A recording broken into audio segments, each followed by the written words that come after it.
Cześć, witajcie na kanale Filmy Korbanek. Dzisiaj kolejny filmik.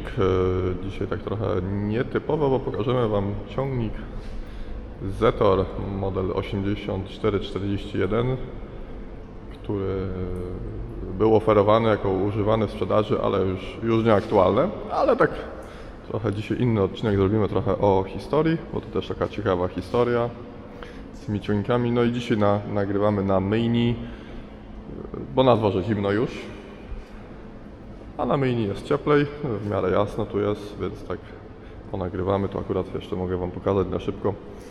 Mamy wstawione dwa ściewniki monosem, które już są właśnie umyte, one są sprzedane, więc już robimy przygotowanie do wydania. No i tak tu razem z ciągniczkiem sobie stoją. I tak, no Zetor to jest chyba druga najbardziej rozpoznawalna marka ciągników u polskich rolników po Ursusie, ponieważ w tych latach powojennych, gdzie nasze rolnictwo wchodziło w mechanizację takimi tam głębszymi krokami, no to wiadomo, że pierwszymi tymi ciągnikami najbardziej rozpoznawalnymi były Ursus, a drugimi, tak bardzo mi się zdaje, że raczej jest to Zetor. Fakt, że też tam dużo się wtedy sprzedawało tych MTZ-ów, ale raczej Zetor był postrzegany jako taki lepszy, wygodniejszy, bardziej komfortowy niż te MTZ-y. No, na pewno też był bardziej wygodny niż Ursusy, no ale tych Ursusów zdecydowanie było na pewno najwięcej na polskim rynku. A że te ciągniki były bardzo bliźniacze, zaczynając już od tych przysłowiowych 40 Ursusa 4011, gdzie ta konstrukcja była właśnie na licencji już z Zetorów. Wiadomo, z 40 potem powstawały C350, 55, C360 i te wszystkie pochodne od tej serii ciągników. A Zetor, ta 40 była protoplastą do Zetorów, wtedy tam 5211, 7211, 7245, tych wszystkich takich zbliżonych konstrukcji. Z tą różnicą, że ten Zetor no zawsze miał większy komfort, jeżeli dla operatora, ponieważ te kabiny, no ja tam pamiętam w latach 90., jak z jakiejś 60 wsiadło się do Zetora 7211, to naprawdę przeskok, jeżeli chodzi o komfort, był naprawdę niemiłosierny.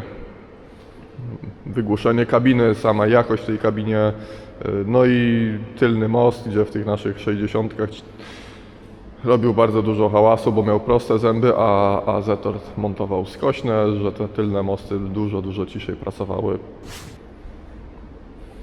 I tak, no sama historia z Zetora zaczęła się zaraz po wojnie w 1946 roku, gdzie w zakładach zbrojnych, nie chcę łamać tam wszystkiego, zbrojka, powstał pierwszy Zetor 25 i też myślano, jak wymyśleć nazwę firmy.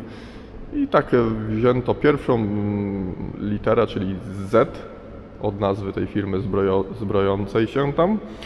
No i ostatnie litery od traktora, Tor. No i tak razem to połączono i powstał Zetor. I tak po dzień dzisiejszy ta nazwa funkcjonuje. No Zetor też nie ma jakby tam lekko w dzisiejszych czasach. Zachodnia konkurencja, a zwłaszcza normy unijne sprawiły, że ten Zetor też swego czasu miał dosyć poważne problemy, jeżeli chodzi o firmę. No i ma jeszcze trochę tam, bo o ile ciągniki są dobrze rozpoznawalne, uważane za proste, solidne, no ale niestety Unia cały czas narzuca normy spalin, które to taka firma jak Zetor mała nie są w stanie sami nadążyć za tymi normami, opracowywać. Inżynierowie od silników nie nadążają tego po prostu wprowadzać. Pewnie to wiąże się też z kwestią finansową i Zetor musi też kupywać silniki od zachodnich koncernów, takie, które spełniają normy spalin. No co za tym idzie, te ciągniki też robią się droższe. No a niestety odbiegają jakby tymi innymi rzeczami od tych trochę zachodnich, dlatego ta firma też troszkę tam się boryka z problemami.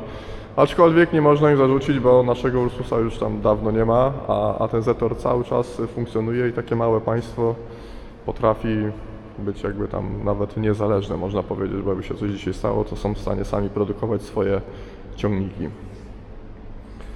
No a my już nie. No ale wracając tutaj do Zetora Proximy, Proxima zadebiutowała w 2004 roku Na podstawie poprzedniej wersji Zetora Super powstały właśnie te Zetory Proximy. Zmieniono tutaj wygląd jakby zewnętrzny. Były wyposażone w 3 rodzaje skrzyni biegów, 10 do przodu, 2 do tyłu, 12 i potem jeszcze tam jakaś była wersja 20 i 4 chyba do tyłu biegi, tam jakimś taka mało występowała, ale była taka wersja. W tym ciągniku mamy 12×12 przekładnie z rewersem mechanicznym, wszystkie zakresy synchronizowane, no i Bergman, wysokiej klasy rozrzutniki obornika. bardzo fajny ciągnik, też cieszył się dobrą opinią i cieszy się do dzisiaj. Na rynku wtórnym po cenie widać, że te ciągniki no, mają swoich klientów. No bardzo proste, tutaj zobaczcie, tak nawet jakby się przyjrzeć, ta konstrukcja bardzo zbliżona do tamtych naszych Ursusów ciężkiej serii, czy tylny most, jak pokażę, przejdziemy do tyłu. Na pierwszy rzut oka wygra bardzo podobnie do takiej tej naszej poczciwej 60, te zwolnice, ten podnośnik, tutaj jak zobaczymy te elementy tuza, one są bardzo zbliżone do takiego wyglądu z tych naszych 60. Już mamy zaczep na szynie, góra-dół. Ciągnik też już wyposażony w układ pneumatyczny dwu- i jednoobwodowy, czyli ktoś ma nowe przyczepy, bez problemu podłączy taki ciągnik, ktoś ma starą przyczepę, autosankę na przykład, też bez problemu podłączy pod jednoobwodowy hamulec. No i tu widzę, mamy jedną parę wyjść hydraulicznych, a tu będzie raczej wolny powrót. No, ale to raczej do takiego ciągnika jak ten tutaj 80 koni, tych złączy hydraulicznych więcej nie potrzeba, no chyba że ktoś naprawdę tam używa jakichś specjalistycznych narzędzi. Eurohaki już tu też nie jest wybity ten ciągnik, w miarę to sztywno, wszystko tu jeszcze pracuje. Kabina zawieszona na takich amortyzatorach metalowo-gumowych. Mamy zbiorniczek spryskiwacza.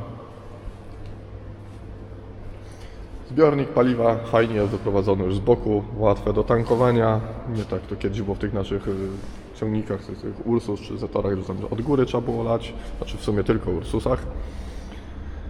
No tu mamy trochę mniejszy dostęp, jeżeli chodzi do silnika, bo jest ładowacz czołowy, są jego ramiona, ale gdyby tego nie było, to uwierzcie, że naprawdę tutaj zrobić coś przy tym silniku naprawdę nie ma jakiegoś większego problemu. Pompka paliwa mechaniczna, tak jak to kiedyś występowało w Ursusach. Wlew paliwa tu akurat jest bardzo tak jak było w ciężkich Ursusach z tej strony pod alternatorem. Tutaj mamy zbiornik płynu chłodzącego. Filtr powietrza już suchy, nie jak to było w poprzednich tych tam starszych Zetorach, mokry czy Ursusach, tylko fajnie już suchy. No tu jest też akurat problem, bo jest ładowacz czołowy, żeby do niego dojście trochę jest ograniczone, ale gdyby nie było ładowacza, naprawdę no zobaczcie tutaj bez problemu ten filtr można wyciągnąć. Chłodnica płynu chłodzącego, intercooler, silnik 4-cylindrowy z turbodoładowaniem i intercoolerem osiągający tam około 80 koni mechanicznych. Sprężarka powietrza, wyjście tutaj z lewej strony już, na dole mamy pompę od wspomagania, ciągnik już ze wspomaganiem. Od rolnictwa do przemysłu ciężkiego. Ładowarka teleskopowa Farezin to synonim ogromnej siły i niezawodności. Z centralnym siłownikiem na środku, który są wyprowadzone wtedy z tego siłownika na lewo i na prawo drążki kierownicze, rozrusznik. Tu mamy fajne też dojście do filtra układu hydraulicznego, bez problemu tutaj ładny dostęp mamy. Jeden akumulator, wyłącznik masy, tu mamy płyn hamulcowy, także naprawdę dostęp tu do tego wszystkiego jest dobry.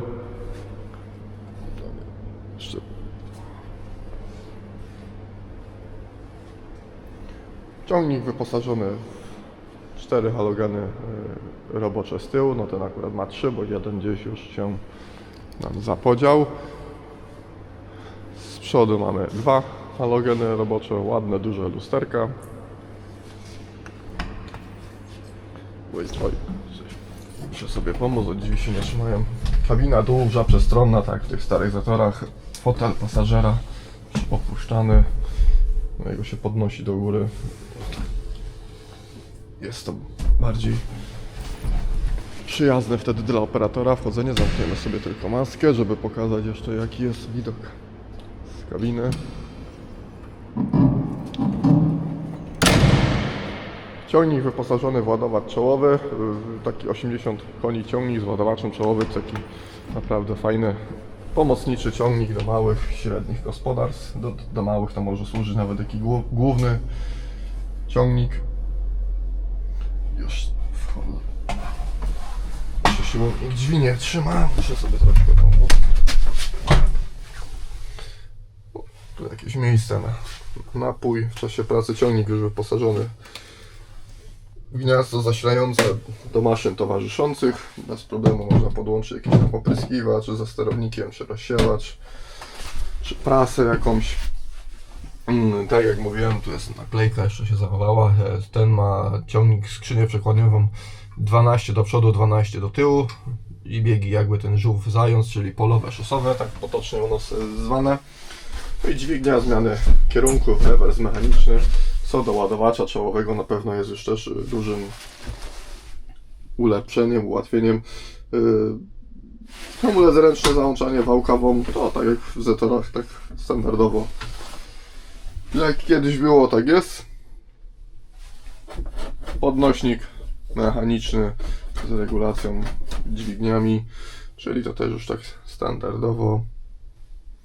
No i dźwignia od ładowacza czołowego, czy tam joystick na linki, ale naprawdę chodzi bardzo lekko, bez zastrzeżeń.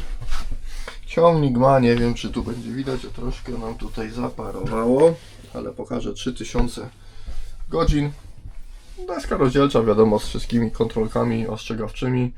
Wskaźnik temperatury płynu chłodzącego, wskaźnik poziomu paliwa i tu jeszcze mamy chyba ciśnienie oleju, jak się nie mylę.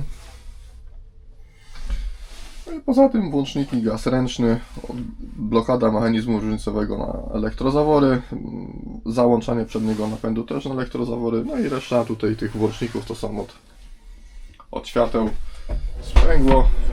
No nie chodzi to może nie wiadomo jak lekko, no ale też od takiego ciągnika tej klasy nie można wymagać nie wiadomo czego. Szyber, dach. Co prawda ciągnik nie ma klimatyzacji, ma tylko nawiew i ogrzewanie. Ale wiem, że to tam tylnie szyba też otwierana, duża, przestronna. No, zapalimy jeszcze sobie ten ciągniczek. Pali na strzała, jak to mówią. Coś tu nam się coś dobrze nie wypracujemy.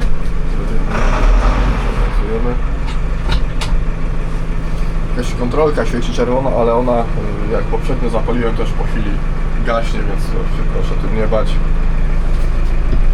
Biegi wchodzą bardzo fajnie, leciutko.